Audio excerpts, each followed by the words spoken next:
esclarecer de que forma chegamos no SEBAS, né? Essa conquista, qual que é o tamanho dela e qual é o significado dela? Inicialmente nós temos que observar que essa certificação ela acaba dando somente e exclusivamente para instituições privadas sem expectativa de lucro, né? Que é o caso do IMAD. O IMAD, Instituto Madedil, ele é uma organização social. Essa organização social ela iniciou-se já no ano de 2012. Era uma organização social que foi criada na época Dr. Paulo Jamuri por mim, na cidade de Curitiba. E logo a seguir, finalmente, ela acabou fazendo a gestão de alguns próprios públicos. E agora, mais atualmente, o Hospital Madedil. A certificação ela é dada primeiro para instituições desse porte, que é através de uma legislação de 1998, né? Essas instituições obrigatoriamente elas têm que atender um período de mínimo de 12 meses e obviamente atendimento por gratuidade, né? Essa certificação, antigamente ela era única, né? Hoje ela foi distribuída entre assistência social, saúde e educação. No nosso caso específico, a certificação é para a área de saúde. É uma certificação dada pelo Ministério da Saúde, o Governo Federal, o Ministério da Saúde, para essas instituições os quais eu comentei, que atenderam essas prerrogativas, mas dentre elas, no nosso caso específico, nós atendemos desde 2024, nós já atendemos o Sistema Único de Saúde, por conseguinte, de uma forma gratuita. As OSs, que no caso acabam tendo essa certificação, elas são um complemento do Sistema Único de Saúde. O Sistema Único de Saúde ele é atendido através de seus próprios, né, hospitais público federal, estadual e inclusive municipal. Sabido que essas instituições acabam não dando conta, né, da demanda existente no que diz respeito ao tratamento junto a pacientes do Sistema Único de Saúde. Então daí que foi criada essa legislação, existem outras inclusive, as OCIPs, né?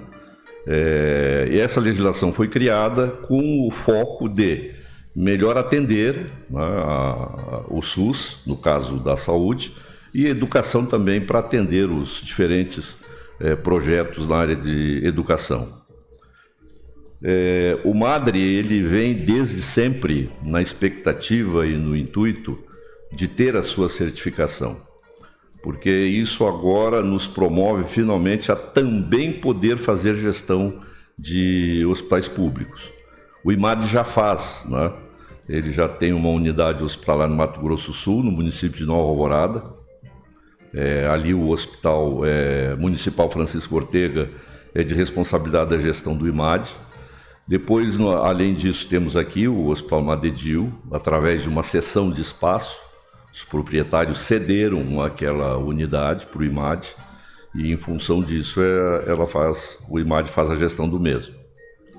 Depois, o IMAD tem mais outros contratos de gestão, São José dos Pinhais, em Colombo, Rio Branco do Sul, que é uma dos objetivos principais da expectativa do governo de que essas instituições venham a atender os seus entes hospitalares, né? Então fica evidente da importância dessa certificação. A partir daí, nós agora temos a possibilidade de conquistar recursos através de projetos junto aos diferentes escalões do governo. Nós temos condições de, através também dos mesmos projetos, adquirir verbas parlamentares, focadas, obviamente, na área de saúde, porque é sabido por todos, né, desde sempre, desde praticamente a instituição 88 do Sistema Único de Saúde, é sabido que as tabelas existentes, elas não conseguem complementar, né, as necessidades financeiras das instituições que atendem o SUS. Então, nesse sentido, abre-se essa possibilidade de, através de projetos, implementos financeiros para que esses projetos possam vir a ser atendidos. Desde quando nós tínhamos e acabamos realizando a construção do MADEDIL, sempre foi o objetivo dessa instituição de atender a todos, né? E não bastasse isso, inclusive que viesse a sermos o hospital regional, que até hoje a nossa 9ª Regional de Saúde, ela não tem um hospital regional, um hospital que realmente vem atender toda a região. E para você ter uma ideia, essa conquista ela se dá através de contratos realizados com o governo do estado, com o Ministério da Saúde e também com alguns municípios. Hoje o IMAD, ele atende toda a macro-região do oeste do Paraná, atende parte do sudoeste também do Paraná. Então nós atendemos região de Toledo, Cascavel, Francisco Beltrão e aqui inclusive a nossa regional, a 9ª Regional de Saúde, que é essa ponta aqui do oeste do Paraná.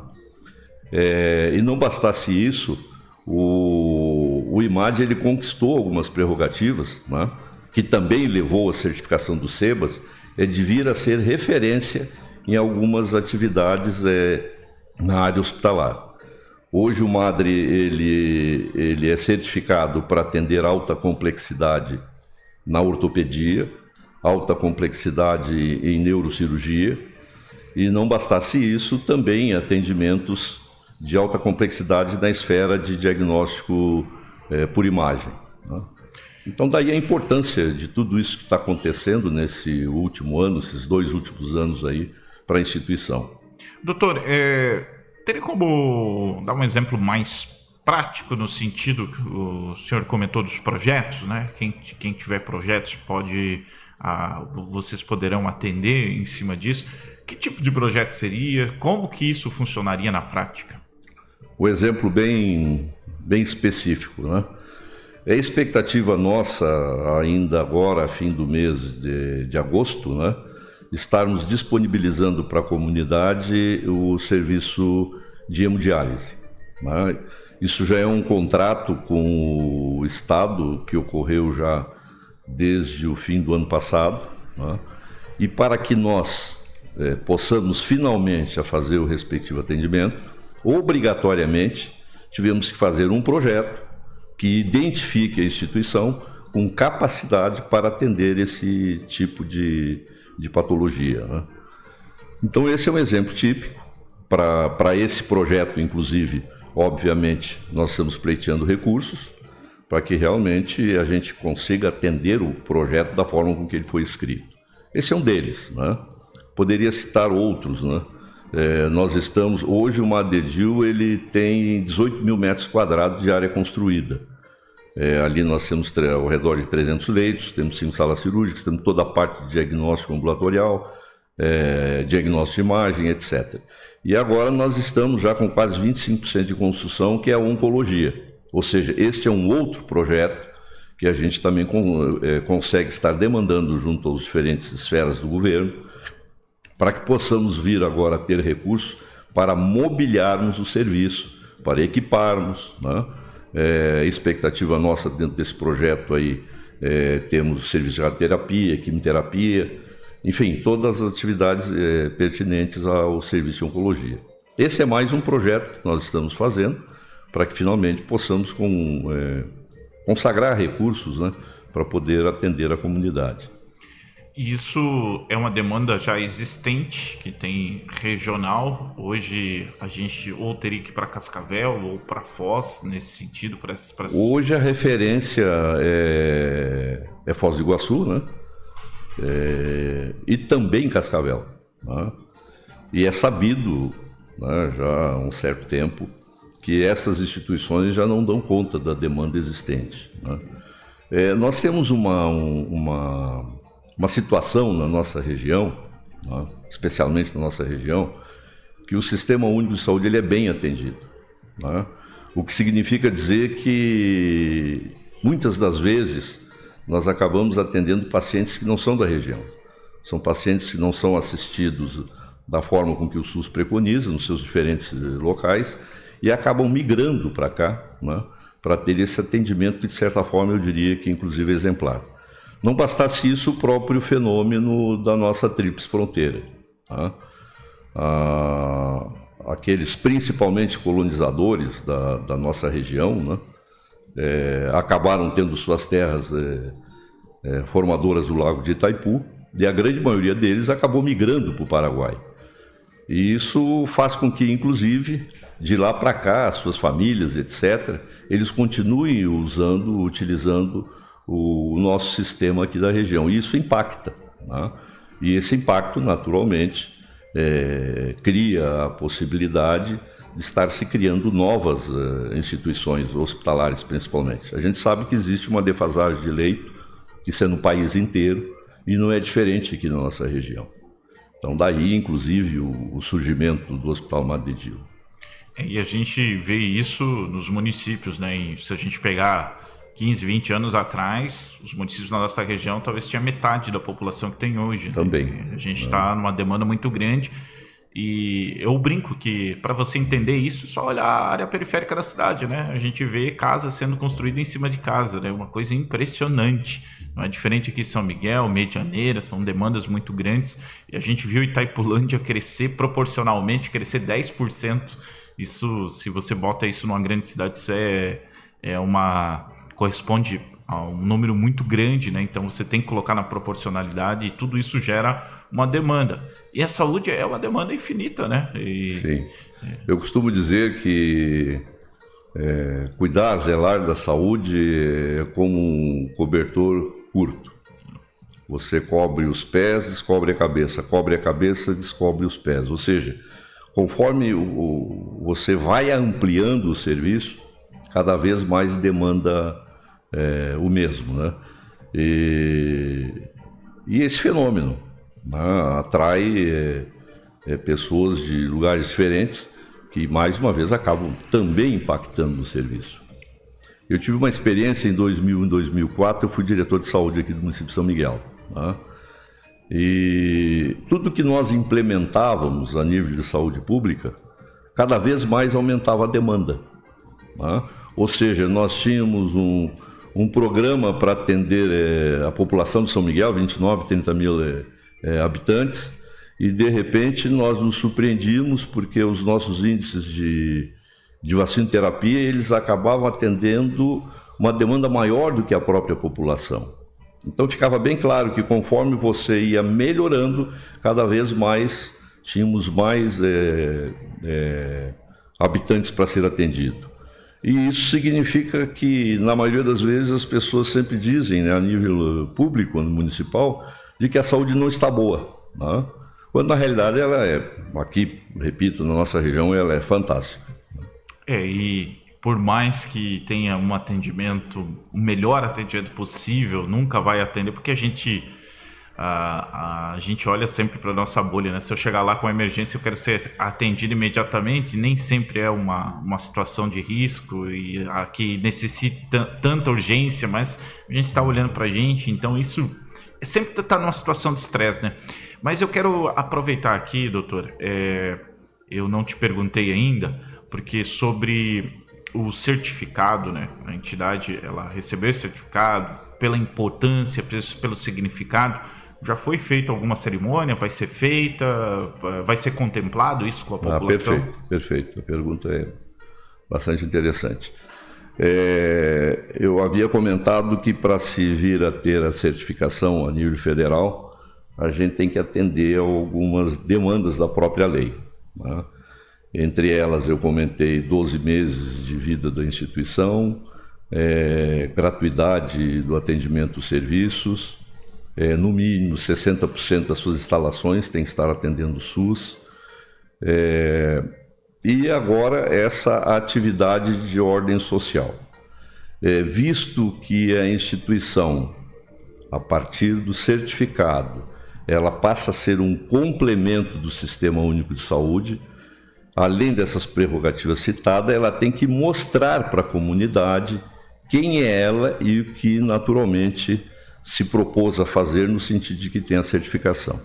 Então, em função disso, eu aproveito para convidar a todos aqui de São Miguel do Iguaçu e região, no dia 6, agora próximo, às 15h30, semana que vem, às 15h30, no auditório do Madre de Dio, do Hospital Madre de Dio, auditório Davi Pereira Matos, nós estaremos fazendo uma cerimônia, né, onde estaremos não só descerrando a placa, referente à legislação, à publicação, à portaria, que nos possibilitou o SEBAS. E como também falando algo sobre isso que nós estamos dizendo aqui. Tá? As organizações sociais, voltando lá numa das exigências, né, elas na realidade elas são instituições público-privada, o que significa dizer que a população, ela de uma certa forma, ela também tem que estar integrada na organização social. E aí, a grande maioria das vezes, em função de alguns dos projetos, né, a própria comunidade ela acaba tendo um representante dentro da organização social, da comunidade, seja do Conselho Municipal de Saúde, ou Conselho Estadual, ou Conselho Federal, né? E inclusive também um representante do órgão público. Tá? Porque as contratualizações, estou fugindo um pouco do assunto, mas fique bem claro, reitero o convite, dia 6 às 15h30, né? Logo a seguir, inclusive, o MADRE deverá ainda nesse mês estar inaugurando a sua cafeteria da MADRE, né? Café e restaurante. Vamos já utilizar esse espaço nesse dia ali para confraternizar com aqueles que ali estiverem. Mas voltando à questão da organização social, esses contratos que eles acabam ocorrendo com o ente público, eles são contratos bem definidos, se chamam contratos de gestão. O que é definição nesses contratos com as organizações sociais? É a obrigatoriedade da realização de metas. Perfeito? Vamos dar um exemplo. O município de São Miguel do Iguaçu. Né? Naturalmente, nós já temos todas as informações referentes ao tipo de atendimento, o número de pessoas atendidas.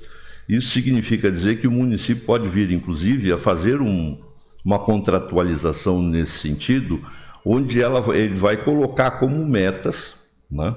Pois não. Fechamos o tempo. É mesmo? 1 minutinho para as 8.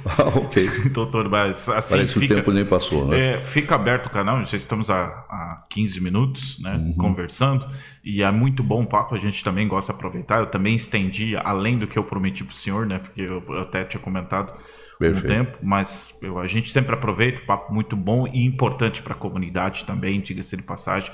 Então eu quero fazer um agradecimento muito especial e fica aqui o espaço aberto para a gente retornar, para a gente continuar a dar seguimento e manter a população informada dessa forma, de forma gradativa. O espaço do rádio permite que as pessoas comecem agora a discutir isso em casa, de certa forma leve isso para a rua, para entendimento, que é muito importante. Então agradeço o teu tempo, agradeço a tua disponibilidade, tá? Em nome da Rádio Jornal, doutor, muito obrigado. Perfeito, agradecemos nós do IMAT. Um abraço a todos. E o evento de... Dia 6, às 15h30. Para a população também? Para todos. É aberto. Né? Então, oportunidade aí para vocês. Rápido intervalo, daqui a pouco a gente volta para começar o Papo 104. Até lá. Jornal da Manhã. Jornalismo e prestação de serviço. Rádio Jornal São Miguel. Jornal da Manhã.